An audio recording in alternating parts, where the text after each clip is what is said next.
ಬಸವಾದಿ ಪ್ರಮಥರಿಗೆ ಭಕ್ತಿಯಿಂದ ನಮಿಸಿ, ಬೇಳೂರಿನ ಆರಾಧ್ಯ ಪರಮ ಪೂಜನೀಯ ಶ್ರೀಮನ್ನಿರಂಜನ ಪ್ರಣವ ಸ್ವರೂಪಿ ರಾಜಯೋಗಿ ಗುರುಬಸವ ಮಹಾಶಿವಗಳನ್ನು ಭಕ್ತಿಯಿಂದ ಧ್ಯಾನಿಸಿ, ಸುಕ್ಷೇತ್ರ ಉಮರಾಣಿಯ ಆರಾಧ್ಯ ದೇವಿಯಾದಂತಹ ದಾನಮ್ಮ ದೇವಿಯ ಸನ್ನಿಧಿಗೂ ನಮನಗಳನ್ನು ಸಮರ್ಪಿಸಿ, ಇಲ್ಲಿಯವರೆಗೆ ಪ್ರವಚನವನ್ನು ನೀಡಿರುವಂತಹ ಮುತ್ತೂರಿನ ಪರಮ ಪೂಜ್ಯರಿಗೂ ವಂದಿಸಿ, ಗವಾಯಿಗಳಿಗೂ ಮತ್ತು ತಮ್ಮೆಲ್ಲರಿಗೂ ಭಕ್ತಿಯ ಶರಣು ಶರಣಾರ್ಥಿಗಳು.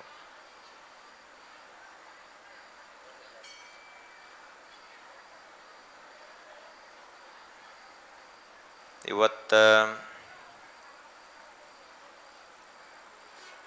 ಇಟ್ಟುಕೊಂಡಿರುವ ವಿಷಯ ಕಡುಲೋಭದಿಂದ ದುರ್ಗುಣ ಅನ್ಯಮುಂಟೆ. ಶ್ರೀಮನ್ ನಿಜಗುಣ ಶಿವಯೋಗಿಗಳು ಈ ನಾಡು ಕಂಡಂಥ ಅಪರೂಪದ ಜ್ಞಾನಿಗಳು.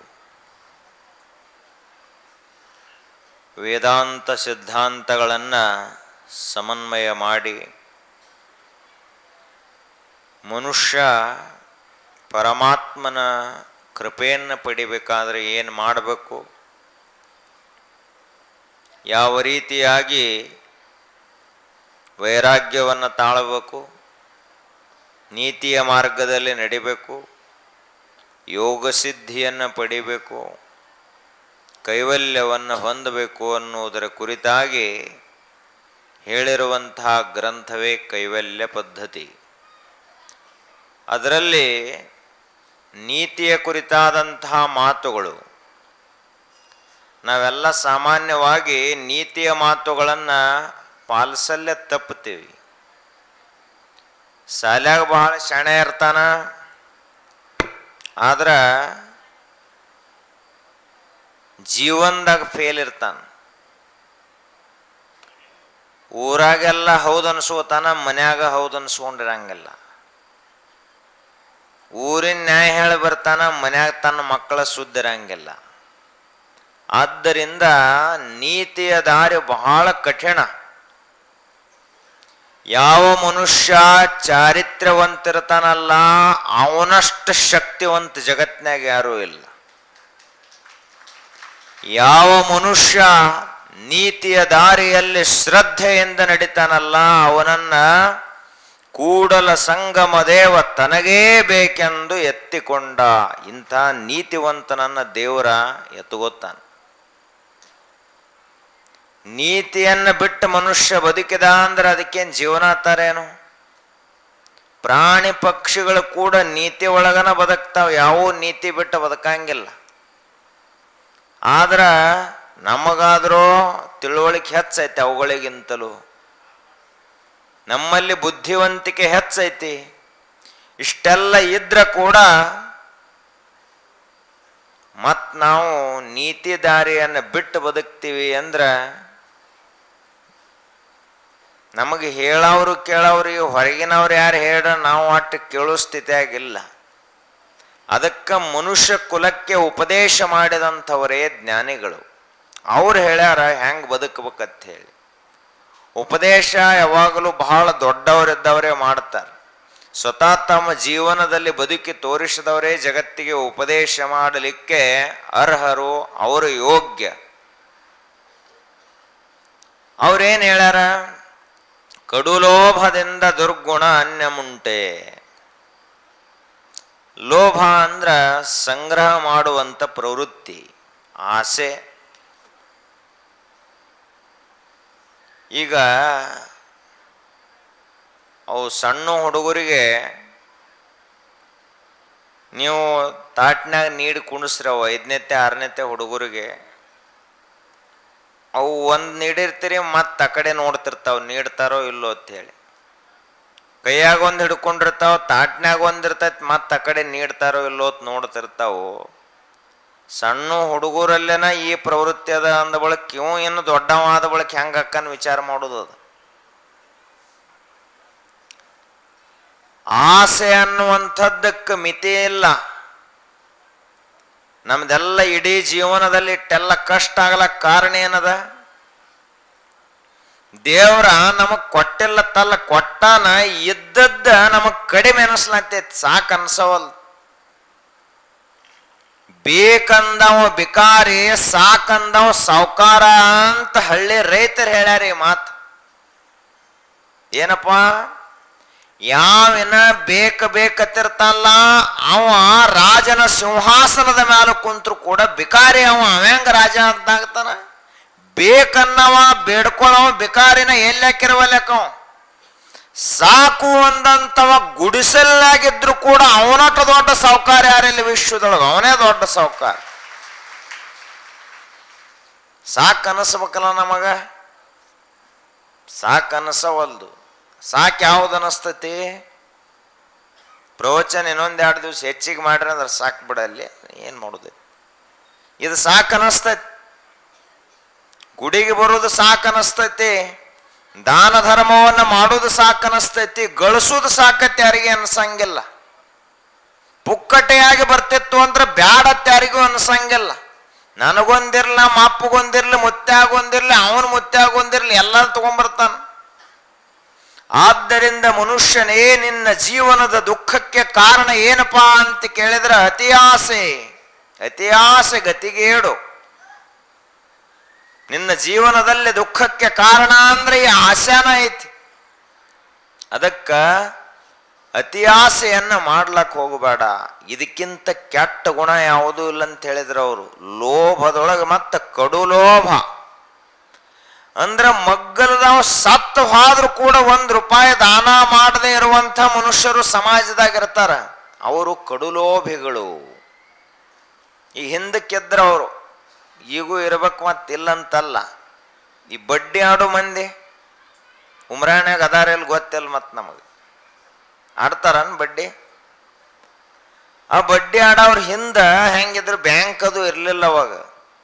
ಬಡ್ಡಿ ಆಡ್ತಿದ್ರು ಅವರು. ಹೆಂಗ ಬಡ್ಡಿ ಅದನ್ನು ಹೊಳ್ಳಿ ವಸೂಲಿ ಮಾಡ್ತಿದ್ರು ಅಂದ್ರ ಮುಂಜಾನೆ ಬಂದು ಬಾಗಿಲಿಗನ ಕೂತ್ ಬಿಡುದು. ಇರ್ಲಿಲ್ಲ ಅಂದ್ರೆ ಒಳಗೆ ಹೋಗಿ ಒಲ್ಯಾಗ ನೀರು ಹಾಕಿ ರೊಕ್ಕ ತಗೊಂಡು ಹೋಗ್ತಿದ್ರು. ಅಂದ್ರ ಎಷ್ಟು ದುರ್ಗುಣ ಇವರಲ್ಲಿ ತುಂಬೈತಿ. ಇವ್ರಕ್ಕಿಂತ ದೊಡ್ಡ ಕೊಲೆಗಡಕರು ಯಾರೇ ಅದಾರ? ಅವ ಕೊಲೆ ಮಾಡ ಒಂದ ಸಾರಿ ಕೊಂದು ಹೊಕ್ಕಾನ, ಇವ ಹಂಗಲ್ಲ. ಆದ್ದರಿಂದ ಕಡುಲೋಭದಿಂದ ದುರ್ಗುಣ ಮನ್ಯ ಮುಂಟೆ. ಇಂಥವ್ರಿಂದ ಏನು ಸಮಾಜಕ್ಕೆ ಏನು ಲಾಭದ? ಈಗ ನಮ್ದ 100 ಕೋಟಿ ಆಸ್ತಿ ಐತೆ ಅಂತ ಇಟ್ಕೊಳ್ಳೋನು.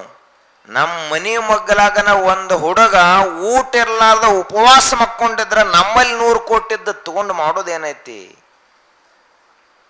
ಆ ಮಗ್ಗಲ ಮನೆಯಾಗಿರುವಂತ ಹುಡುಗನ ಉಪವಾಸ ನಮ್ಮ ಕಣ್ಣಿಗೆ ಕಾಣದೇ ಇದ್ರ ನಮ್ಮ 100 ಕೋಟಿ ತಗೊಂಡೇನ್ ಮಾಡೋದು?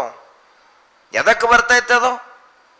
ನಾವು ಬೇಕಾದಷ್ಟು ಬಂಗಾರ ಹಾಕೋಬಹುದು, ಬೇಕಾದಂಥ ಮನೆ ಕಟ್ಟಿಸ್ಬೋದು, ಬೇಕಾದಷ್ಟು ಆಸ್ತಿ ಪಾಸ್ತಿಗಳಿರ್ಬೋದು, ಹೊಲ ಬೇಕಾದಷ್ಟು ಬೆಳಿಬಹುದು. ಆದ್ರ ನಮಗ ಧರ್ಮದ ದಾರಿ ಅಂತ ಗೊತ್ತಿರಬೇಕು. ಒಂದು ಧರ್ಮ ಏನು ಹೇಳ್ತೈತೆ ಅಂದ್ರ ಕೈಗಳು 2 ಬಾಯ್ತಾನೊಂದು ಏನಿಹುದು ಇದರರ್ಥ, ಇಮ್ಮಡಿ ದುಡಿಯೈ ಒಮ್ಮಡಿ ತಿನ್ನೈ ಎಂಬುದೇ ಇದರರ್ಥ. ಕೈ ಅಡ್ಡು ಕೊಟ್ಟಾನ ದೇವರು, ಬಾಯಿ ಒಂದ ಕೊಟ್ಟಾನ. ಯಾಕ? 2 ಕೈಲೇ ದುಡಿ, ಒಂದು ಕೈದನ ಸಮಾಜಕ್ಕೆ ದಾನ ಮಾಡು, ಇನ್ನೊಂದು ಕೈದನ ನೀ ತಿನ್ನು ಅಂತ ಧರ್ಮ ಹೇಳ್ತದ. ಏನು? ಎಡ್ಡು ನೀನ ತಿನ್ನೋದಲ್ಲ. ಅದಕ್ಕ ಊಟ ಮಾಡಾಗ ಒಂದು ಪದ್ಧತಿ ಹಿಂದಿನ ಹಿರಿಯರು ಹಾಕಿಟ್ಟಾರ. ಒಟ್ಟು ಎಡಗೈ ಮುಟ್ಟಬೇಡಪ್ಪ, ಹಿಂಗೆ ಇಟ್ಕೊಂಡು ಬಲಗೈಲಿ ಅಟ್ಟ ತಿನ್ನಂತ ಹೇಳ್ಯಾರ. ಇವು ಸಣ್ಣ ಹುಡುಗರು ಗೊತ್ತಾಗಲಾರ್ದಕ್ಕೆ ಎಡಗೈಲೇನೋ ತುತ್ತು ಹಾಕ್ತಾವ, ಬಲಗೈಲೇನೋ ಹಾಕ್ತಾವ. ಅದಕ್ಕೆ ನೀವು ತಿಳಿಸಿ ಹೇಳ್ತೀರಿ ಹಂಗೆ ತಿನ್ಬೇಡಪ್ಪ, ಬಲಗೈಲಿ ಅಟ್ಟ ತಿನ್ನು, 1 ಕೈದು ತಿನ್ನು. ನಮ್ದೇನಾಗೈತಿ, ಇವು 2 ಕೈಲೇ ಸಾಲ್ವಲ್ದಾಗೈತಿ. ಮಂದಿ ಕೈದೆಲ್ಲ ತಂದು ಬಾಯಿಗೆ ಹಾಕ್ಲಾಗ್ತಿದ್ದೇವೆ, ಎಲ್ಲಾರ್ದು ನಮಗ. ಇದಕ್ಕೇನಂತಾರ? ಅಧರ್ಮ ಅಂತ ಹೇಳಿ ಕರೀತಾರ. ಕಲಿದೇನು ನಾವು ಜೀವನದಾಗ ಇದನ್ನ ಕಲಿಬೇಕು. ಭಾಳ ದೊಡ್ಡ ದೊಡ್ಡ ಪರೀಕ್ಷೆಗಳನ್ನು ಪಾಸಾಗಿ ಕಲ್ತು ಬಂದನ, ಅದೇನು ಜೀವನದ ಪರೀಕ್ಷೆಯಲ್ಲಿ ಬರಂಗಿಲ್ಲ ಉಪಯೋಗಕ್ಕೆ. ಶಾಲ್ಯಾಗ ಕಲ್ತದ್ದು ಜೀವನದಾಗ 1% ಉಪಯೋಗಕ್ಕೆ ಬರ್ತೈತೆ ಅಷ್ಟ. ಆದ್ರ ಜೀವನದೊಳಗೆ ನಾವೇನ್ ಮಾಡ್ಬೇಕಾಗಿತ್ತಲ್ಲ ಅದಕ್ಕೆ ಉಪಯೋಗಕ್ಕೆ ಬರುವಂಥ ವಿದ್ಯಾ ಯಾವುದು ಅಂದ್ರೆ ಅಧ್ಯಾತ್ಮ ವಿದ್ಯಾ. ಇದು ಉಪಯೋಗಕ್ಕೆ ಬರ್ತೈತಿ. ಹೀಗಾಗಿ ಮಹಾತ್ಮರು ಹೇಳಿದ ಮಾತು, ಅತಿಯಾಸೆ ಮಾಡಬೇಡ. ನಾವೆಲ್ಲಿ ಅತಿಯಾಸೆ ಮಾಡಿದೀವ್ರಿ? ನಾವೇನು 100 ಕೋಟಿ ಗಳಿಸಿದೀವೋ? ಏನು ನಾವು ಇಲ್ಲೇ ಉಮರಾಣ್ಯಾಗದೀವು? ನಮಗೆ ಬಂದು ನೀವು ಹೇಳತ್ತೀರಿ. ನಮಗೆ ಒಂದು ಚಪ್ರಾನ್ ತೆಗೆದು ಒಂದು ದೊಡ್ಡ ಮನೆ ಕಟ್ಕೊಳ್ದಾಗವಲ್ದು. ಅದನ್ನ ಹೇಳ್ತಾ ಎಲ್ಲವರು ಅತಿ ಆಸೆ ಮಾಡ್ಲಕ್ಕೆ ಹೋಗ್ಬೇಡ. ದೇವ್ರು ನಮಗೆ ಕೊಟ್ಟೆ ಎಲ್ಲ ತಲ್ಲಕ್ಕೆ ಹೋಗ್ಬೇಡ, ಕೊಟ್ಟಾನ. ಆ ಬಳಿಕ ಅತಿ ಸಂಗ್ರಹ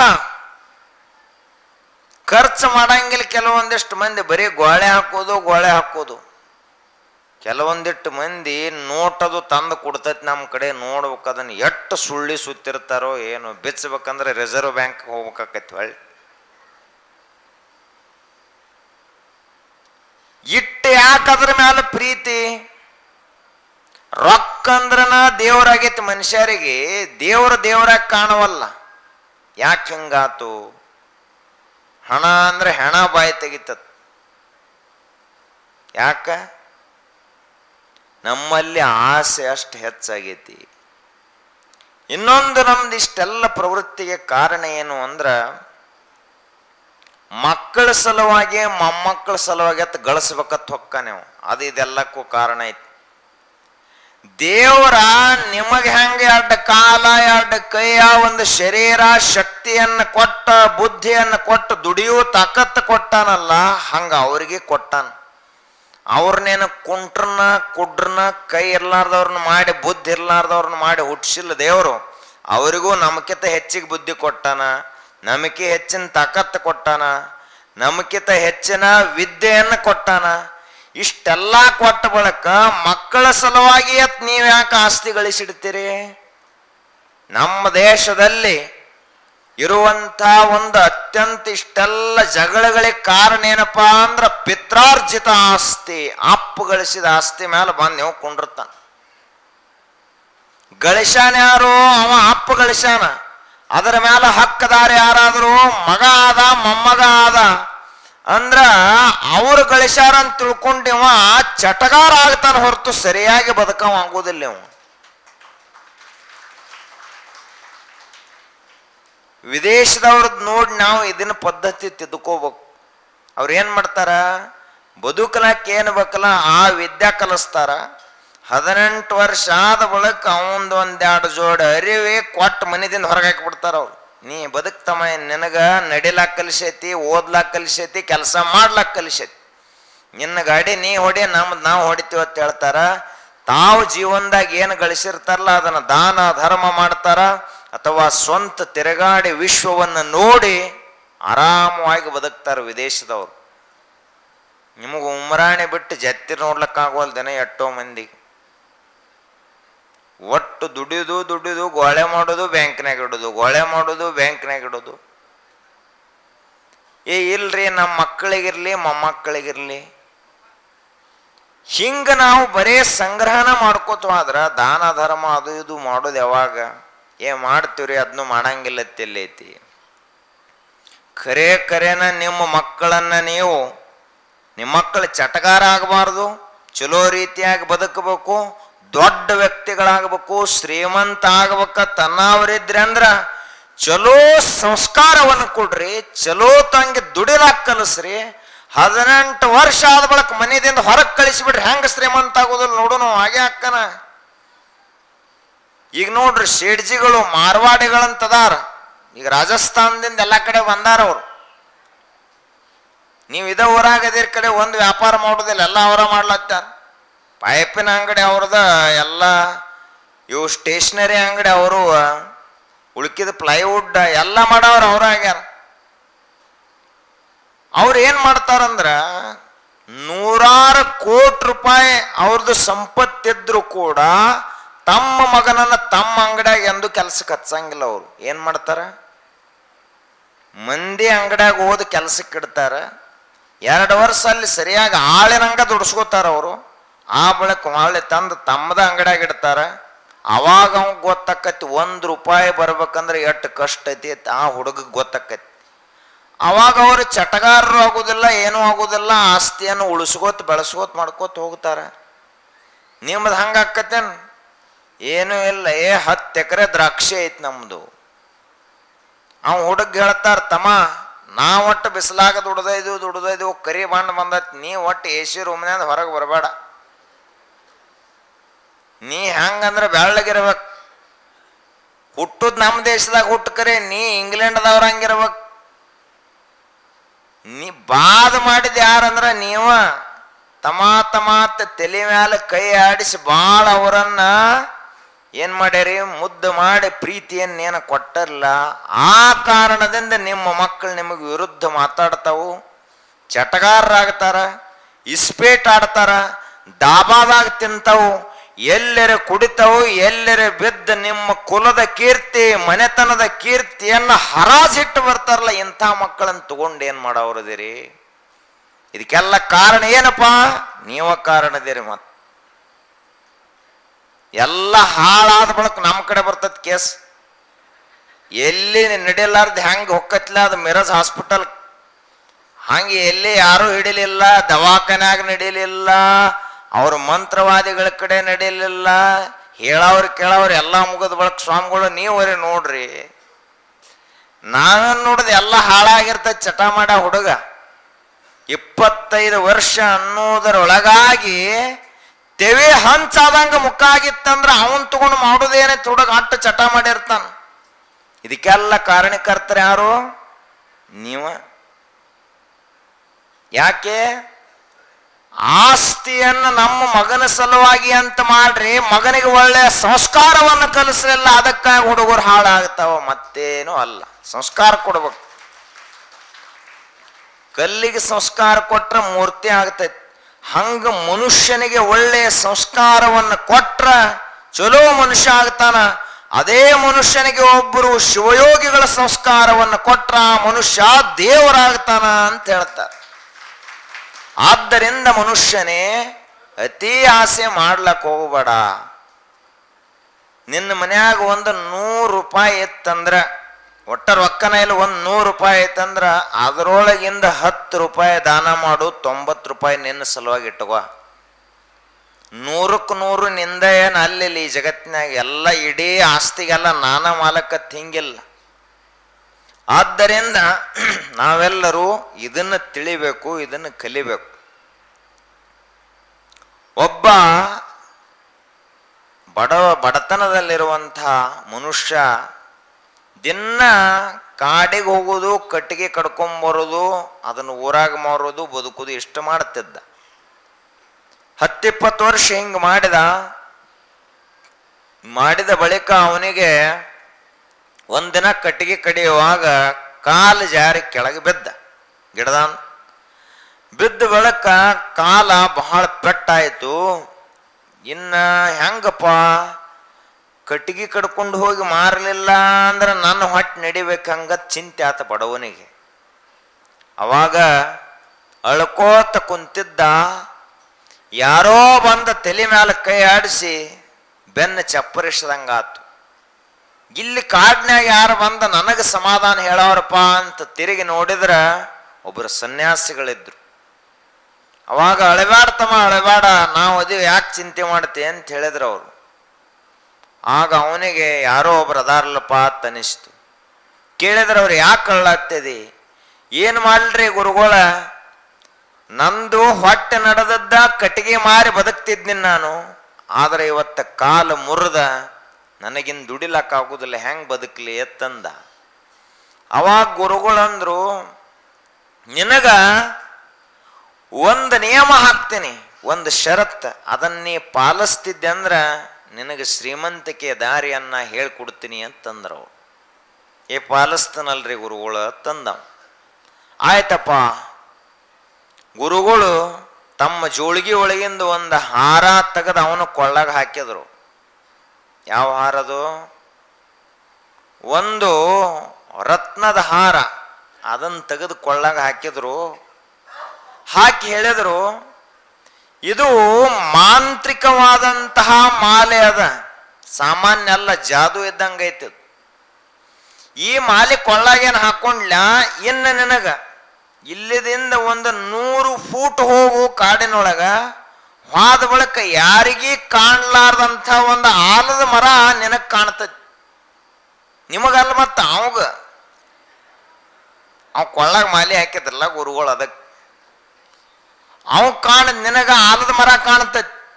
ಅಲ್ಲಿದಿಂದ ಸ್ವಲ್ಪ ಮುಂದೆ ಹೋಗು, ಅಲ್ಲೇ ಒಂದು ದೊಡ್ಡ ಕಲ್ಲು ಐತಿ. ಆ ಕಲ್ಲಿನ ಸರ್ಸಿಂಗ ಸ್ವಲ್ಪ ನೋಡು ಕೆಳಗ, ಅಲ್ಲಿ ಕೆಳಗೊಂದು ದೊಡ್ಡ ಗುಹೆ ಐತಿ. ಅದರೊಳಗ ಈ ರಾಜ್ಯವನ್ನ ಹಿಂದೆ ಆಳಿದಂತಹ ರಾಜ ತನ್ನ ಖಜಾನೆಯನ್ನೆಲ್ಲ ತಂದು ಇಲ್ಲಿ ಮುಚ್ಚಿಟ್ಟಾನ. ಉಮ್ರಾನ್ಯಾಗ ಅಲ್ಲ, ಆ ಕಾಡ್ನ್ಯಾಗ. ನೀವು ಮತ್ತಿಲ್ಲಿ ವಾಡ್ಯದಾಗದು ಮುಚ್ಚಿಟ್ಟಾರ, ಹಡ್ಡಿರಿ ನಾಳೆ ಎಲ್ಲೇನು ಹಾಳು ಮನ್ಬಿಟ್ರೆ ಏನೈತಿ. ಇದೊಂದು ಹಿಂದೆ ನಡೀತದು. ಏನ್ ನಿಧಿ ಸಿಗ್ತೈತೆ ಹಳೆ ಗುಡಿ ಎಲ್ಲ ಕೆಡವಿಬಿಟ್ರಿ ಎಲ್ಲ ಊರಾಗ. ಹಡ್ಡುದ ಎಲ್ಲೆಲ್ಲಿ ಸಿಗ್ಬೇಕು, ಏನೂ ಇಲ್ಲ. ಹಂಗ ಅವ ಹೇಳ್ದ, ಋಷಿ ಅವ ಸನ್ಯಾಸಿ ಹೇಳ್ದ, ಅಲ್ಲಿ ನೆಲದೊಳಗೈತಿ ನಿಧಿ ಅಂತ ಹೇಳ್ದ. ಆದ್ರೆ ಒಂದು ಕಂಡೀಷನ್ ಏನಪ್ಪ, ನಿನ್ನ ಕೊರಳೊಳಗೆ ಏನಿದೆ ರತ್ನದ ಹಾರ ಹಾಕೇನಿಲ್ಲ, ನಿನಗೆ ಎಷ್ಟು ಬೇಕಲ್ಲ ನಿನ್ನ ಅವಶ್ಯಕತೆಗೆ ಅಷ್ಟ ತಗೊಂಡಿ ಅಂದ್ರೆ ಇದು ಬರಬ್ಬರಿ ಇರ್ತೈತಿ. ತುಸು ಹೆಚ್ಚಿಗೆ ತಗೊಂಡಿ ಅಂದ್ರೆ ಇದು ಕೆಂಪಾಗಲಕ್ ಚಾಲೂ ಮಾಡ್ತೈತಿ. ಇನ್ನೊಂದು ತುಸು ಹೆಚ್ಚಿಗೆ ತಗೊಂಡಿ ಅಂದ್ರ ಇದು ಸಪ್ಪಳ ಮಾಡ್ಲಕ್ ಚಾಲೂ ಮಾಡ್ತೈತಿ. ಅವಾಗ ನೀ ಬಿಡಬೇಕು ಅಂತ ಹೇಳಿದವ್ರು. ನಿನಗೆ ಅವಶ್ಯಕತೆ ಇದ್ದಷ್ಟು ತಗೋ, ಆ ಬಳಿಕ ಯಾರಿಗೂ ಈ ವಿಷಯ ಹೇಳಕ್ ಹೋಗಬೇಡ, ನಿನಗಷ್ಟ ಗೊತ್ತಿರಲಿ ಅಂತ ಹೇಳಿದರು. ಗುರುಗಳಿಗೆ ನಮಸ್ಕಾರ ಮಾಡಿ ಮುಂದೆ ಹೋದ. ಆಲದ ಮರ ಕಂಡಿತ್ತು. ಅಲ್ಲೇ ಮುಂದೊಂದು ಕಲ್ಲು ಸರಿಸಿ ನೋಡಿದ. ಕೆಳಗ ಇಡೀ ರಾಜ್ಯದ ಖಜಾನೆ, ಬಂಗಾರ, ಬೆಳ್ಳಿ, ಮುತ್ತು, ರತ್ನ, ವಜ್ರ, ವೈಢೂರ್ಯ ಎಲ್ಲ ಇದ್ದು ಭಾಳ ಸಂತೋಷ ಆತು. ಅವನಿಗೆ ಎಷ್ಟು ಬೇಕಲ್ಲ ಅಷ್ಟು ತನ್ನ ಟಾವೆಲ್ದಾಗ ಕಟ್ಕೊಂಡ, ಹೆಗಲ ಮೇಲೆ ಹಾಕ್ಕೊಂಡು ಊರಿಗೆ ಬಂದ ಒಂದು ಅಂಗಡ್ಯಾಗ ಮಾರಿ, ಗುಡಿಸಲದು ಇತ್ತು, ಗುಡಿಸ್ಲ ತೆಗೆದು ಒಂದು ಚಲೋ ಮನಿ ಕಟ್ಟಿಸದ. ಎಲ್ಲ ಮಕ್ಕಳಿಗೆ ಶಾಲಿಗದು ಹಚ್ಚಿದ, ಮಾಡಿದ. ಎಲ್ಲ ಹಳಿ ಅರಿವೆ ಎಲ್ಲ ತೆಗೆದು ಹೊಸ ಅರಿವೆ ತಗೊಂಡು ಮಾಡಿ ಒಂದು ಯೋಗ್ಯ ರೀತಿಯಿಂದ ಬದುಕಲಕ್ಕೆ ಪ್ರಯತ್ನ ಮಾಡಿದ.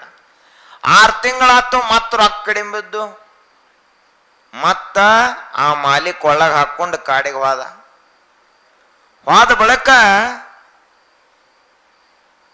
ಅಲ್ಲಿ ಮತ್ತ ಈಗೇನು ಮೊದಲು ತಗೊಂಡು ಹೋಗಿದ್ಲ ಇದ್ರ ಡಬಲ್ ತಗೊಂಡು ಬಂದ. ಇವನ ಅವಶ್ಯಕತೆ ಇತ್ತು. ಹಿಂಗಾಗಿ ಏನೆಲ್ಲ ಮತ್ತೆಲ್ಲ ಬಂದು ಊರಾಗ ಒಂದು ಚಲೋ ಅಂಗಡಿ ಹಾಕಿದ, ದೊಡ್ಡ ವ್ಯಾಪಾರ ಚಲೋ ಮಾಡಿದ. ಅಲ್ಲಿಂದ ಮತ್ತೆ 6 ತಿಂಗಳಾದ ಬಳಿಕ ಮತ್ತೆ ಅದು ಕಡಿಮೆ ಅನ್ನಿಸ್ಲಕ್ ಚಾಲೂ ಆಯ್ತು. ಅವಾಗ ಮತ್ತೆ ಕಾಡಿಗೆ ಹೋದ. ಮತ್ತೊಂದು ದೊಡ್ಡ ಅಂಗಡಿಯನ್ನು ಜತ್ತಿ ಒಳಗೆ ಹಾಕಿದ. ಈಗ ಇವನ ದೊಡ್ಡ ಸಾವುಕಾರ ಇಡೀ ಜತ್ತಿ ಒಳಗೆ. ಈಗ ಸದ್ಯ ಇಲ್ಲ, ಅವ ಮೊದಲು ಇದ್ದ. ಅವಾಗ ಅದನ್ನೇನು ಮಾಡಿದ, ಜತ್ತಿ ಒಳಗೆಲ್ಲ ಸಾವುಕಾರ ಆದ ಬಳಿಕ ಮತ್ತೆ ಹೆಚ್ಚಿಗೆ ರೊಕ್ಕ ಬತ್ತಂದ್ರೆ ಹಿಂದೆ ಮಂದಿ ಬೆನ್ನ ಹತ್ತೈತಿ. ಸಾವುಕಾರ ಏನು ನಿಮ್ಮನ್ನು ಬಿಟ್ರಿ MLA ಟಿಕೆಟ್ ಯಾರಿಗರಿ?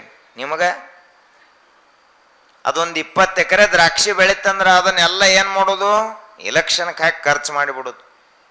ಹಂಗ ರೊಕ್ಕ ಹೆಚ್ಚಿಗೆ ಬಂದಂಗ ಇವನೆಂದು ಬೆನ್ನ ಹತ್ತಿದ್ರೆ 4 ಮಂದಿ. ಇನ್ನು ಮುಂದ MLA ಟಿಕೆಟ್ ಸಿಗೋದಾದ್ರೆ ನಿಮಗ, ಮಂತ್ರಿ ಟಿಕೆಟ್ ಆದ್ರು ನಿಮಗ, ನಿಮ್ಮನ್ನು ಬಿಟ್ರೆ ಯಾರು ಈ ರಾಜ್ಯ ಆಳಕ್ಕೆ ಯೋಗ್ಯನೇ ಇಲ್ಲ ತಂದ್ರು. ಅವಾಗ ಆಯ್ತಪ್ಪ ಮತ್ತೆ ಕಾಡಿಗೆ ಹೋದ. ಈ ಸಲ ತಾವೆಲ್ಲ ಸಣ್ಣ ಚೀಲ ತಗೊಂಡು ಹೋಗ್ಲಿ, ಜೋಳ ಚೀಲನ ತಗೊಂಡು ಹೋದ. ಇನ್ ಮೇಲೆ ಹೋಗಿ ತರೋದ್ರಾಗ ಏನತ್ತ, ಒಮ್ಮೆ ತಗೊಂಡು ಬರ್ನು ಎಟ್ಟಕ್ಕಾಗಲ್ಲ ತಂದ. ಜೋಳ ಚೀಲ ತಗೊಂಡು ಹೋದ.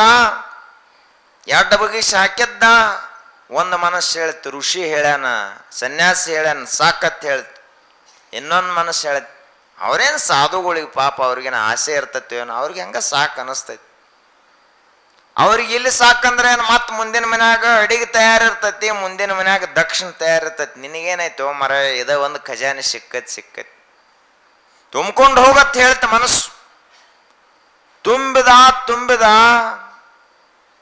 ಋಷಿ ಹೇಳಿದ್ಲ, ನಿನ್ನ ಆಸೆಗಿಂತ ನಿನ್ನ ಅವಶ್ಯಕತೆಗಿಂತ ಹೆಚ್ಚು ತಗೊಂಡೆ ಅಂದ್ರೆ ಅದು ಕೆಂಪಾಗ್ಲಕ್ಕೆ ಚಾಲು ಮಾಡ್ತದ. ರತ್ನದ ಹಾರ ಕೆಂಪು ಬಣ್ಣಕ್ಕೆ ಬಂತದ. ಕೆಂಪಂದ್ರೆ ಏನು?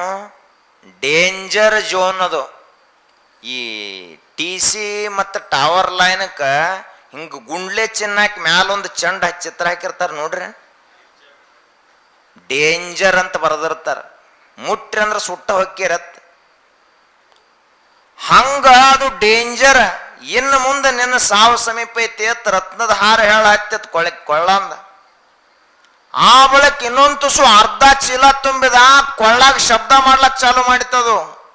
ಮಾಡಿದ ಬಳಿಕ ಇವನು ಸುಮ್ಕೊಂಡಿರ್ಬೇಕಲ್ಲ, ಏನ್ ನೀ ಶಬ್ದ ಮಾಡ್ತಿ ಅಂದ ಬಳಿಕ ನೀ ನನ್ನ ಕೊಳ್ಳಾಗ ಇರೋದು ಬೇಡ ಅಂತ ಹಾರ ತೆಗೆದು ಕೆಳಗೆ ಹೋಗದ. ಮ್ಯಾಲೇನೋ ಶಬ್ದ ಆದಂಗಾತು. ಅದೇನು ಕಲ್ಲು ಸರಿಸಿ ಒಳಗೆ ಹೋಗಿದ್ಲ, ಆ ಕಲ್ಲ ಮುಚ್ಕೊಂಡು ಬಿಟ್ಟಿತು. ಮಾಂತ್ರಿಕ ದಾರಿ ಬಂದಾಯ್ತು. ಅವ ಅಲ್ಲೇ ಗುಹೆದೊಳಗನ ಉಳಿದ. ಸಾವುಕಾರ ಎಲ್ಲಿ ಹೋದ ಅಂತಿಡೀ ಊರೆಲ್ಲ ತಿರುಗಾಡಿ ಹುಡುಕಾಡಿದ್ರು. ಎಲ್ಲಿ ಹೋಗ್ಯಾನ ಸಾವುಕಾರ? ಅಲ್ಲಿ ಹೋಗ್ಯಾನ ಆಲದ ಗಿಡದ ಕೆಳಗ. ಆಸೆಯ ಬೆನ್ನು ಹತ್ತಿ, ಅತಿ ಆಸೆಯ ಬೆನ್ನು ಹತ್ತಿ, ಕಡುಲೋಭದ ಬೆನ್ನು ಹತ್ತಿ ಆಸೆಯನ್ನ ತಳಿಸಬೇಕು ಅಂತ ಹೋಗ್ಯಾನ. ಈ ಮನುಷ್ಯನೇ ಆ ಬಂಗಾರ ಬೆಳ್ಳಿ ಜೋಡಿ ಹೆಣ ಆಗಿ ಬಿದ್ದನೆ ಹೊರತು ಬದುಕಲಿಲ್ಲ. ಆದ್ದರಿಂದ ನಮ್ಮದು ಎಲ್ಲ ಜೀವನ ಹಂಗ ಐತಿ. ನಾವು ಎಲ್ಲ ಹೆಂಗ್ ಬದುಕಬೇಕು ಅಂತ ಕೇಳಿದ್ರ, ನಮ್ಮ ದೇಶದ ಅತ್ಯಂತ ಪ್ರತಿಷ್ಠಿತವಾದಂತಹ ಕಂಪನಿ ಟಾಟಾ ಕಂಪನಿ ಮೊನ್ನೆ ದೇಹ ಬಿಟ್ಟರು. 1 ವರ್ಷ 2 ವರ್ಷದಲ್ಲಿ ರತನ್ ಟಾಟಾ ಅವರು ಈ ದೇಶದ ಸಲುವಾಗಿ ಎಷ್ಟು ದಾನ ಧರ್ಮವನ್ನು ಮಾಡಿದ್ರು ಅಂತಂದ್ರ, ಒಂದು ವೇಳೆ ಅವರು ದಾನ ಧರ್ಮವನ್ನು ಮಾಡದೆ ಹೋಗಿದ್ರೆ ವಿಶ್ವದ ನಂಬರ್ 1 ಶ್ರೀಮಂತ ಆಗ್ತಾ ಇದ್ರು.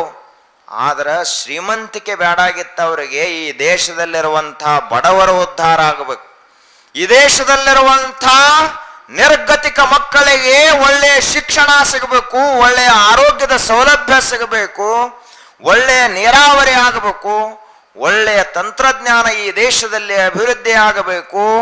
ನಾವೊಬ್ಬನ ಶ್ರೀಮಂತ ಆದ್ರೆ ಉಪಯೋಗ ಇಲ್ಲ, ಇಡೀ ಭಾರತ ದೇಶ ಶ್ರೀಮಂತ ಆಗಬೇಕು, ಅವಾಗ ನಾ ಶ್ರೀಮಂತ ಆದಂಗ ಅಂತ ಟಾಟಾ ಭವಿಷ್ಯದ. ನಾವು ಯಾರ ವಸ್ತುಗಳನ್ನು ಖರೀದಿ ಮಾಡಬೇಕು ಅಂದ್ರ ಟಾಟಾನಂತ ದೇಶಭಕ್ತರ ವಸ್ತುಗಳನ್ನು ಖರೀದಿ ಮಾಡಬೇಕು, ಅವಾಗ ನಮ್ಮ ದೇಶವನ್ನು ಉಳಿಸ್ಲಕ್ಕೆ ಸಾಧ್ಯ ಆಗ್ತದೆ. ಯಾಕೆ ಅಂದ್ರೆ ಟಾಟಾ ಕಂಪನಿದ ಖರೀದಿ ಮಾಡಿದೆವು ಅಂದ್ರೆ ಹೊಳ್ಳಿ ಅವರು ನಮ್ಮ ದೇಶಕ್ಕನ ಕೊಡ್ತಾರೆ.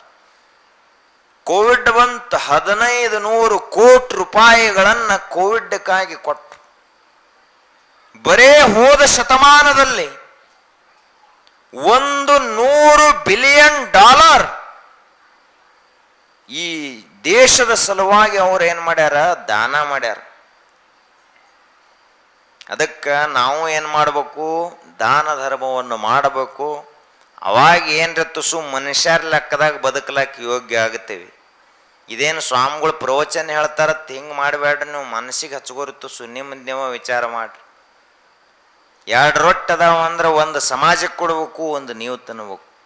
ಎಡ್ಡು ನೀವು ತಿಂದು ಮತ್ತೊಂದು ಕಸ್ಕೊಂಡು ತಿನ್ನಿ ಅಂದ್ರೆ ನಿಮಗೆ ರಾಕ್ಷಸ ಅಂತ ಕರೀತಾರೆ. ಉತ್ತರ ಭಾರತದಲ್ಲಿ ಬಹಳ ಒಳ್ಳೆಯ ಪದ್ಧತಿಗಳದಾವ.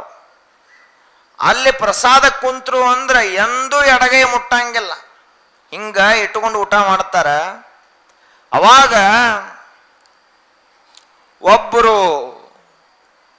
ಎಡಗೈದಿಂದನು ಅವ ಮುರಿದ ಹಿಂಗೆ ಮಾಡಿ ಚಪಾತಿಯನ್ನು ಮುರಿದ ತಾಟ್ನಾಗ ಇಡ್ಲ ಹತ್ತಿದ್ದ ಎಡಗೈದಿಂದ.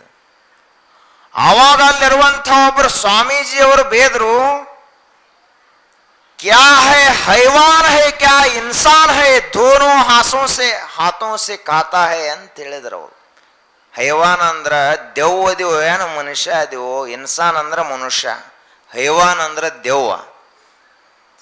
ಎಡ್ಡು ಕೈದಿಂದ ತಿದ್ದಿ ಅಂದ್ರ ನಿನಗೆ ಮನುಷ್ಯ ಅನ್ಬೇಕು ಅಂದ್ರೆ ದೆವ್ವ ಅನ್ಬೇಕು ಅಂತ ಕೇಳಿದ್ರು ಅವರು. ಆದ್ದರಿಂದ ಮನುಷ್ಯನೇ ಇದರಲ್ಲಿ ಬಹಳ ದೊಡ್ಡ ನೀತಿ ಅಡಗ್ಯದ. ಯಾವಾಗಲೂ ಸಮಾಜಕ್ಕೆ ಕೊಟ್ಟ ಬದುಕು. ನಿನ್ನ ಮಗ್ಗಲ ಮನೆಯಲ್ಲಿ ಒಬ್ಬರು ಅಳತಿದ್ರು ಅಂದ್ರೆ ಕಣ್ಣೀರು ಒರೆಸು, ಕಣ್ಣೀರು ತರಿಸಬೇಡ. ಈ ಊರಿನಲ್ಲಿ ನಿಮಗೆಲ್ಲ ಬರೋಬ್ಬರಿ ಇರ್ಬೋದು, ಆದ್ರೆ ಒಂದು 4 ಮಂದಿಗೆರೆ ಅವ್ವ ಅಪ್ಪ ಇರಂಗಿಲ್ಲ. ಅವ್ರ ಅವ್ವ ಅಪ್ಪ ನೀವ ಆಗಿ ನಿಮ್ಮ ಮನ್ಯಾಗ ಹೋಳಿಗೆ ಮಾಡ್ರಂದ್ರೆ ಆ ಹುಡುಗರನ್ನ ಕರೆದು ನೀವು ನಿಮ್ಮ ಮನ್ಯಾಗ ಯಾವಾಗ ಉಣಿಸ್ತಿರ್ಲ ಅವಾಗ ನಿಮಗೆ ಧರ್ಮವಂತರು ಅಂತ ಕರೀತಾರೆ. ಬರೇ ನಿಮ್ಮ ಮನ್ಯಾನ ಹುಡುಗರು ಅಟ್ಟ ನಕ್ಕು ಅಂದ್ರ ಅಲ್ಲ, ನಿಮ್ಮ ಮನ್ಯಾನ ಹುಡುಗರು ಅಟ್ಟ ಆರಾಮಿದ್ರ ಅಲ್ಲ. ಈ ಊರಾಗ ಅವ್ವ ಅಪ್ಪ ಇರ್ಲಾರ್ದ ಮಕ್ಕಳಿರ್ತಾವ, ರೋಗಿಷ್ಟ ತಂದೆ ತಾಯಂದ್ರ ಮಕ್ಕಳಿರ್ತಾವ, ಎಷ್ಟೋ ಜನ ದುಡಿಲಕ್ಕತ್ ಬ್ಯಾರೆ ಕಡೆ ಹೋಗಿರ್ತಾರ, ಊರಾಗ ಮಕ್ಕಳಿರ್ತಾವ. ಆದ್ದರಿಂದ ಅಂತಹ ಮಕ್ಕಳನ್ನು ನಿಮ್ಮ ಮಕ್ಕಳು ಅಂತ ತಿಳ್ಕೊಂಡು ನೀವು ಆ ಮಕ್ಕಳಿಗೆ ಉಣಿಸಿದ್ರಿ ಅಂದ್ರ, ಆ ಮಕ್ಕಳ ಶಾಲೆಯ ಫೀ ಕಟ್ಟಿದ್ರಿ ಅಂದ್ರ, ಆ ಮಕ್ಕಳ ಆರೋಗ್ಯದ ವ್ಯವಸ್ಥೆ ಮಾಡಿದ್ರಿ ಅಂದ್ರ, ಒಬ್ಬ ಕುಂಟನಿಗೆ ಸಹಾಯ ಮಾಡಿದ್ರಿ, ಕುರುಡನಿಗೆ ಸಹಾಯ ಮಾಡಿದ್ರಿ, ನಿರ್ಗತಿಕನಿಗೆ ಸಹಾಯ ಮಾಡಿದ್ರಿ ಅಂದ್ರ ಅದಕ್ಕೆ ನಿಜವಾದ ಧರ್ಮ ಅಂತ ಕರೀತಾರೆ, ಮಾನವೀಯ ಧರ್ಮ. ಹೀಗಾಗಿ ನಾವೆಲ್ಲರೂ ಏನಾಗಬೇಕು? ಲೋಭಿಗಳಾಗದೆ ದಾನಿಗಳಾಗಬೇಕು. ಕ್ಷುಬ್ಧ ಅತ್ಯಂತ ವಿಚಿತ್ರವಾದಂತಹ ಕ್ಷುದ್ರವಾದಂತಹ ಈ ಆಸೆಗಳನ್ನು ಬಿಟ್ಟು ಉದಾರ ಚರಿತರಾಗಬೇಕು. ಋಷಿಗಳೇನು ಕಲಿಸ್ಯಾರ ನಮಗ? ನೀವೊಬ್ಬ ನಕ್ಕು ಉಳ್ದವರೆಲ್ಲ ಹಳ್ಳಿ ಅಂತ ಕಲಿಸಿಲ್ಲ. ಸರ್ವೇ ಜನಾಹ ಸುಖಿನೋ ಭವಂತು ಅನ್ನುವುದು ಭಾರತೀಯ ಸಂಸ್ಕೃತಿ. ಸಕಲ ಜೀವಾತ್ಮರಿಗೆ ಲೇಸನೆ ಬಯಸುವ ನಮ್ಮ ಕೂಡಲ ಸಂಗನ ಶರಣರು. ಎಲ್ಲರಿಗೂ ಒಳ್ಳೆಯದಾಗಲಿಪ್ಪ ಅಂತ ಹೇಳಿದಂಥವ್ರು ನಮ್ಮ ಸಂತ ಮಹಾತ್ಮರು ಶರಣರು. ಎಲ್ಲರಿಗೂ ಒಳ್ಳೆಯದಾಗಲಿ ಅಂದ್ರೆ ನಾವು ತುಸು ದಾನ ಧರ್ಮ ಮಾಡಬೇಕು. ಅವಾಗೇನರೇ ಈ ಜಗತ್ತಿನಲ್ಲಿ ಒಂದು ಒಳ್ಳೆಯ ಬದಲಾವಣೆ ಆಗ್ತದೆ.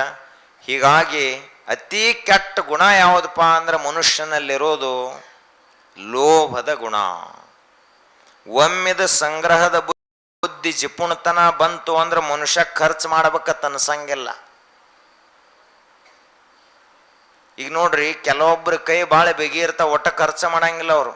ನೀವು ಒಂದು 100 ರೂಪಾಯಿ ಕೊಟ್ಟು ಅವನ ಜಾತ್ರೆ ಮಾಡ್ಲಕ್ಕ ಕಳಿಸ್ರಿ, ಅವ್ ಹೊಳ್ 100 ರೂಪಾಯಿ ತಗೊಂಡು ಬರ್ತಾನ.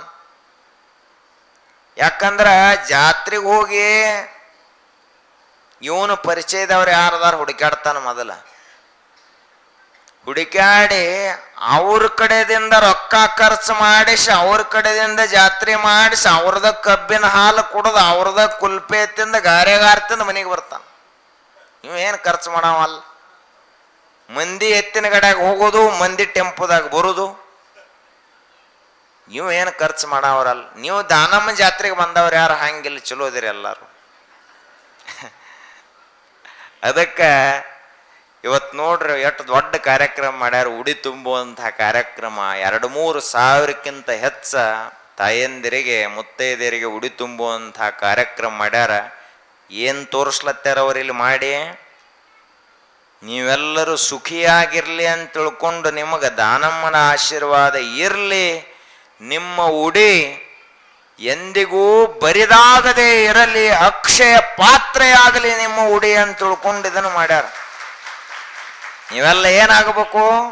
ಸೌಭಾಗ್ಯವಂತೆಯರಾಗಿ ಈ ಊರಿನ ಹೆಸರು ತರವರಾಗಬೇಕು. ನೀವು ಉಡಿ ತುಂಬಿಕೊಂಡು ಇಲ್ಲಿ ದಾನಮಗೆ ಏನೋ ಒಂದು 5 ರೂಪಾಯಿ ದಕ್ಷಿಣ ಇಡ್ಲಾರ್ದ ಹೋದ್ರಿ ಅಂದ್ರೆ ಮತ್ತೆ ಹೆಂಗೆ ಏನು ಮಾಡೋದೇನು? ಪ್ರವಚನರೇ ಹೇಳೋದು ಅದಕ್ಕೆ. ಕಲಿಯೋದೇನಪ್ಪ? ಸಂಸ್ಕಾರ ಕೊಡಬೇಕು. ದೇವಸ್ಥಾನದಿಂದಾಗಲಿ ಮಠದಿಂದಾಗಲಿ ಪುಕ್ಕಟೆಯಾಗಿ ಏನೂ ಒಯ್ಯಬಾರ್ದು, ಇಲ್ಲಿ ಕೊಟ್ಟು ಹೋಗ್ಬೇಕು. ನಿಮಗೆ ಅವ್ರು ಉಡಿ ತುಂಬಿ ಕಳಿಸ್ಯಾರಂದ್ರೆ ನೀವೆಲ್ಲರೂ ಏನು ತಾಯಂದಿರದಿರಲ್ಲ, ನೀವು ಪ್ರತಿ ವರ್ಷ ಉಡಿ ತುಂಬಿಕೊಂಡು ಹೋಗೋರು, ನೀವೇ ಎಲ್ಲರೂ ಕೂಡ್ಕೊಂಡು ದಾನಮ್ಮ ದೇವಿಯ ಸಲುವಾಗಿ ನಾವೇನು ಮಾಡ್ಲಾಕ್ ಸಾಧ್ಯ ಐತೆ ನೀವೆಲ್ಲ ವಿಚಾರ ಮಾಡಿ ಏನಾದರೂ ಒಂದು ದೇವಸ್ಥಾನ ಸಲುವಾಗಿ ದೊಡ್ಡ ಕೆಲಸ ಮಾಡ್ರಿ, ನೀವು ಸಾರ್ಥಕ ಆಗ್ತದ ಜನ್ಮ. ಪ್ರತಿ ವರ್ಷ ತುಂಬ್ತಾರೆ ಮತ್ತಿಲ್ಲ ಅವ್ರು ಉಡಿಯನ್. ನೀವೇನು ಈ ಊರಾನ ಹೆಣ್ಮಕ್ಕಳು ಪರವೂರಿನಿಂದ ಈ ಊರಾಗ ಅಂದ್ರೆ ತವ್ರ ಮನೆ ಈ ಊರು ಐತ್ಲ, ನೀವೆಲ್ಲ ಕೂಡ್ಕೊಂಡು ದಾನಮ್ಮ ದೇವಿ ಸಲುವಾಗಿ ಒಂದು ಏನ್ರಿ ಮಾಡ್ರಿ. ಇದೇನು ಹೇಳತ್ತಾರ ಸ್ವಾಮಿಗಳು, ನಮ್ಮ ಸುತ್ತಾಕ ಬಂದರು? ಬರೇ ದಾನಮ್ಮನ ಗುಡ್ಯಾಂದ ತಗೊಂಡು ಹೋಗೋದಲ್ಲ, ಇಲ್ಲಿ ಕೊಡ್ಬೇಕು. ಕೊಡ್ತೀರಿ ಕರೆ ಎಲ್ಲರೂ ಕೂಡಿ ನೀವು ತಾಯಂದಿರ ಒಂದು ಈ ದೇವಸ್ಥಾನದ ಸಲುವಾಗಿ ಮಾಡಿದ್ರಿ ಅಂದ್ರ ಅಜರಾಮರವಾಗಿ ನಿಮ್ಮ ಹೆಸರು ಉಳಿತದ. ದೇವಸ್ಥಾನ ಇರುವವರಿಗೆ ನಿಮ್ಮ ಹೆಸರು ಉಳಿತದ. ಮತ್ತೀಗಂತೂ ಪುಕ್ಕಟ್ಟ ಸರ್ಕಾರದ ಲಾಡಿಕೆ ಬ್ಯಾನ್ ತಗೊಳತ್ತೀರಿ. ಅದಕ್ಕೆ ಅದೇನು ಬೇಡ.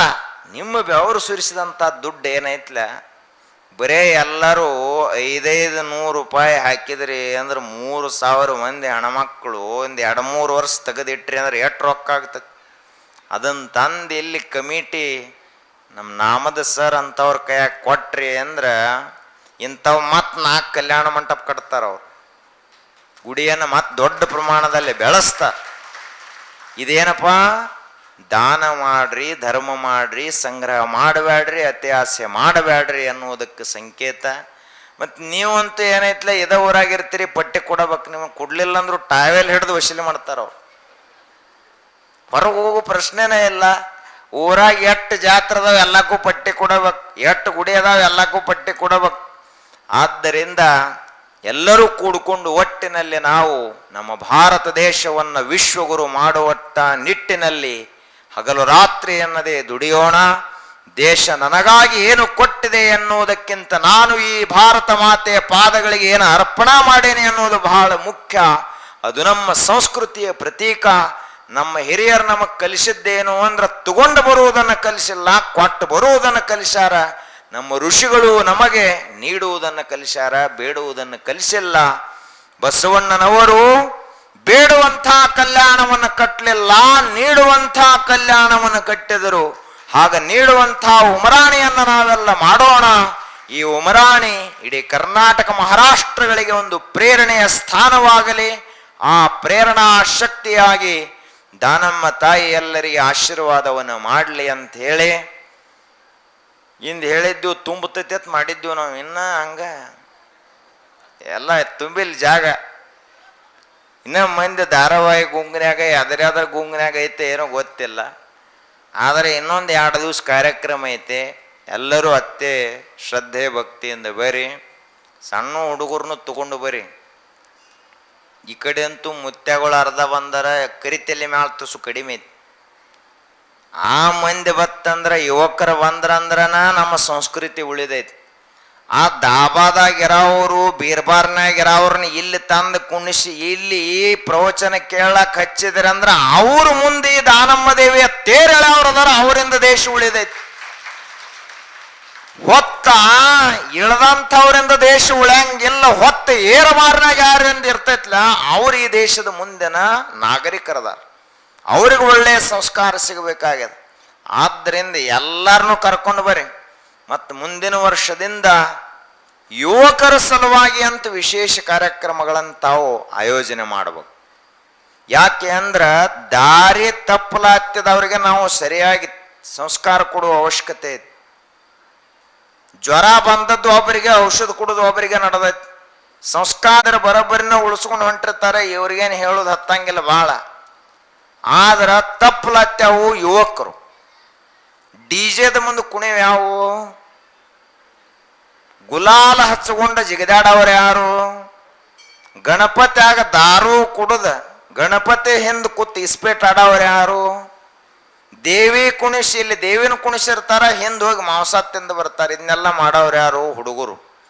ಅದಕ್ಕೆ ಈ ಹುಡುಗರು ಎಲೆಕ್ಷನ್ ಬತ್ತಂದ್ರೆ ಮನೆಗೆ ಹತ್ತಂಗಿಲ್ಲ. ಇಂಥ ಹಾಳಾಗುವಂತ ಹುಡುಗರು ಚಲೋ ತಂಗಿ ಸಂಸ್ಕಾರ ಕಲಿಯುವಂಗ ಆಯ್ತು ಅಂದ್ರ ಅವಾಗ ನಮ್ಮ ಗ್ರಾಮ ಸಂಸ್ಕೃತಿ ಉಳಿತದ, ಅವಾಗ ನಮ್ಮ ಊರ ಬಲಿಷ್ಠವಾಗ್ತದ. ಅದಕ್ಕೆ ಯುವಕರ ಸಲುವಾಗಿ ಒಂದು ಸ್ವಲ್ಪ ತಾವು ಲಕ್ಷ್ಯ ಕೊಟ್ಟು ಈ ಕಡೆ ಆ ಹುಡುಗರು ಬರಂಗಾಯ್ತು ಅಂದ್ರೆ ಇನ್ನಷ್ಟು ಯಶಸ್ವಿ ಆಗ್ತದ. ಯಾಕೆ ಅಂದ್ರೆ ಯುವಕರಂದ್ರೆ ಏನು ಸಾಮಾನ್ಯ ಅಲ್ಲ.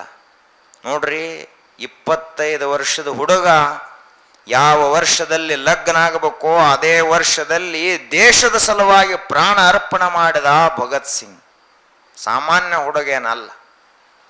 ಯಾವ ವಯಸ್ಸಿನಲ್ಲಿ ಸುಖ ಸಂಸಾರದಲ್ಲಿ ಮುಳುಗಬೇಕಾಗಿತ್ತು ಅದೇ ವಯಸ್ಸಿನಲ್ಲಿ ಚಂದ್ರಶೇಖರ ಆಜಾದ್ ದೇಶದ ಸಲುವಾಗಿಯೇ ಅಜರಾಮರನಾದಂಥ ತನ್ನ ತಾನೇ ಗುಂಡು ತಗೊಂಡು ಹೊಡ್ಕೊಂಡು ಈ ದೇಶದ ಸ್ವಾತಂತ್ರ್ಯದ ಯಜ್ಞಕ್ಕೆ ಆಹುತಿಯನ್ನು ಸಮರ್ಪಣೆ ಮಾಡಿದ. ಇಂಥ ಮಹಾನ್ ಶೂರವೀರರಾಗಿ ಹೋದಂಥ ಈ ನೆಲದೊಳಗ ನಮ್ಮವೇ ಮಕ್ಕಳು ಕುಡಿದ ರೋಡ್ ಮ್ಯಾಲ ಬಿದ್ದು ಒದ್ದಾಡ್ತಿದ್ದು ಅಂದ್ರೆ ಯಾರಿಗೆ ಕೆಟ್ಟ ಹೆಸರು?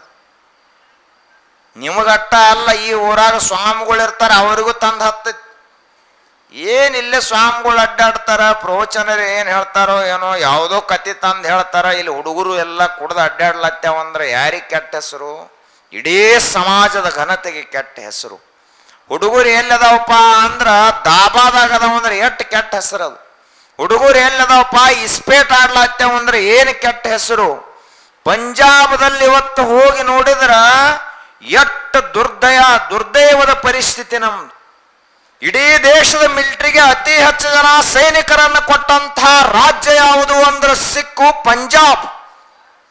ಅಂತಹ ಸಿಕ್ಕರ ಸಿಂಹಗಳು ಓಡಾಡಿದಂತಹ ನೆಲದೊಳಗ ಇವತ್ತೇನಾಗೈತಿ ಪರಿಸ್ಥಿತಿ ಅಂದ್ರೆ ಎಲ್ಲ ಡ್ರಗ್ಸ್, ಎಲ್ಲ ಸೆರೆಗುಡುಕರು, ಎಲ್ಲ ಸಿಗರೇಟ್ ಸೇದುವಂಥ ಮಕ್ಕಳು.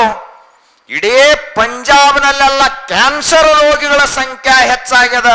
ಹುಡುಗರೆಲ್ಲ ರೋಗಿಗಳಾದ ಒಂದು ಬಳಿಕ ದೇಶ ಹಂಗೆ ಉಳಿತದ.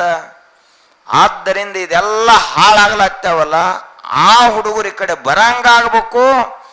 ಅವರು ಈ ಸಂಸ್ಕಾರ ಸಂಸ್ಕೃತಿಯನ್ನು ಉಳಿಸಂಗಾಗಬೇಕು.